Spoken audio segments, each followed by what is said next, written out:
E aí, gente, olha só, a notícia de hoje é o seguinte: ah, a Rússia, a ministra da Defesa da Rússia anuncia a abertura de corredores humanitários após a terceira parte, a terceira fase da negociação entre Rússia e Ucrânia, que aconteceu ontem, se eu não me engano.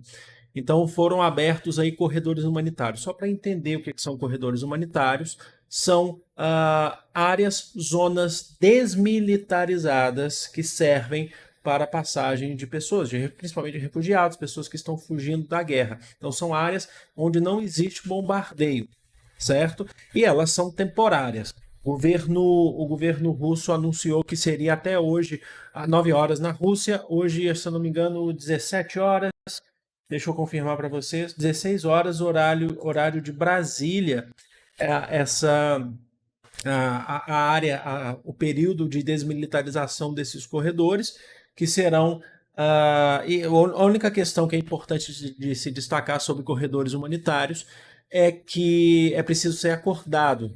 Tá? Não adianta você fazer um corredor humanitário só por uma parte envolvida no conflito, tem que ser pelos dois, por conta justamente você tem um cessar-fogo momentâneo ali, provisório, para a passagem de pessoas, para não ocorrer a morte de civis. A questão das ações é que então você já tem anúncios já de pessoas já deixando regiões de Kiev,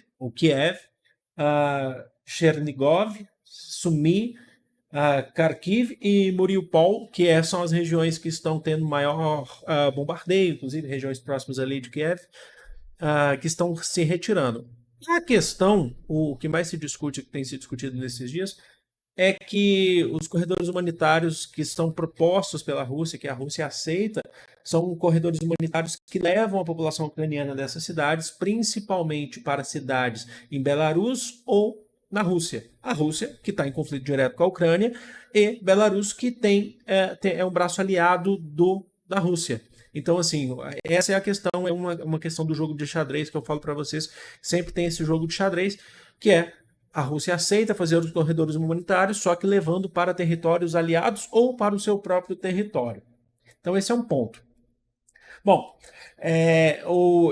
as partes têm que ser acordadas. Também tem que ter uma fiscalização muito grande, não é simplesmente abrir o corredor, parar de atacar, porque há uma preocupação muito grande quando você abre o corredor humanitário para passagem inclusive de armas, tráfico de qualquer outro material ilícito, tráfico de armas principalmente. Então o corredor humanitário ele tem que ser fiscalizado, não é simplesmente parar para passarem as pessoas, tá bom?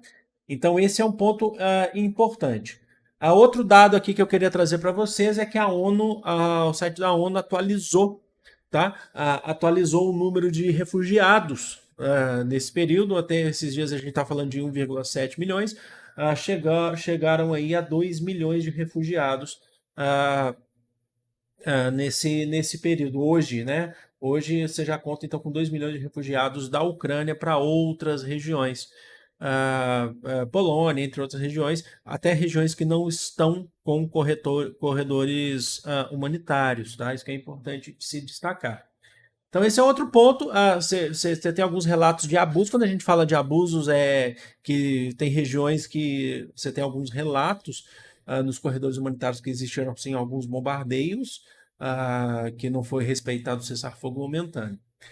Para hoje, terça-feira, estou gravando esse vídeo agora, mas está previsto um início de uma nova rodada de negociações, a quarta rodada de negociações. E na terceira, a gente está falando da questão de abrir corredores humanitários, que é uma demanda muito forte, uma demanda muito grande. Agora, para a quarta rodada de negociações prevista para hoje, vamos ver até onde que vai, você tem o início. E agora é uma quarta rodada bem complicada, porque a exigência da Rússia é a desmilitarização da Ucrânia. Por que a desmilitarização da Ucrânia? Porque a Ucrânia está recebendo, inclusive, armamentos de países pertencentes à OTAN. Eu falei ontem no vídeo sobre a OTAN e falei o que se trata. Se trata do quarto artigo, o artigo 4 da OTAN, que é quando países se sentem pressionados, se sentem agredidos de certa forma, por algum evento, tá? Eles podem agir, acionar o artigo 4º da OTAN, que é simplesmente o que está acontecendo de países bálticos e a Polônia armarem, países bálticos e a Polônia que pertencem à OTAN, armarem a Ucrânia, certo? O artigo 5º, eu expliquei isso para vocês já, inclusive no meu Instagram, me sigam no Instagram que eu fiz um esqueminha lá para vocês. Fiz ontem, inclusive. O artigo 5º diz que se um país da OTAN for atacado, todos os outros países são atacados. A Ucrânia não pertence à OTAN, então ela está sendo atacada, então não há essa concepção de que todos os países são atacados.